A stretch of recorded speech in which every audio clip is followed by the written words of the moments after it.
femme faisait couler de la cire fondue sur ses ongles. Puis elle y enfonçait des diamants. Ensuite elle mettait ses lunettes et observait. Les diamants s'intégraient parfaitement. Mais ce n'était pas une manucure. Elle volait des diamants. À la fin de la journée, Laura traversa le hall en simulant le calme. Son cœur battait fort. Elle signa comme d'habitude. Elle était prête à partir. Un diamant dissimulé sous un ongle tomba au sol. Il fit un petit bruit cristallin. Laura se figea. Les agents de sécurité accoururent. L'un d'eux ramassa le diamant. Il le reconnut immédiatement. Laura tremblait. Elle ouvrit les mains. Sous ses ongles élégants étaient cachées d'autres pierres. Les employés l'entourèrent.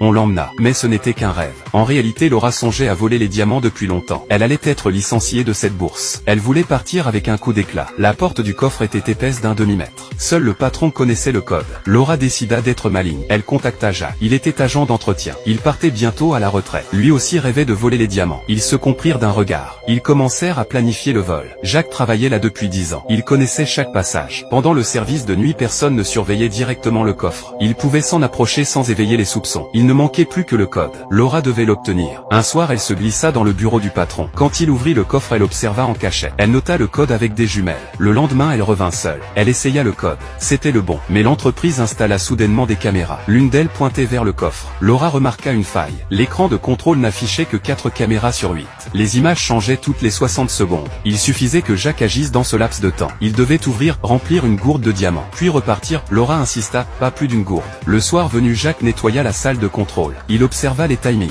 Quand le moment arriva, il courut vers le coffre. Ses mains tremblaient. Il perdit quelques secondes. Mais l'agent de surveillance mangeait. Il ne regardait pas l'écran. Jacques entra sans être vu. Mais face à la montagne de diamants, il changea de plan. Le lendemain, Laura arriva au coffre. Il était vide.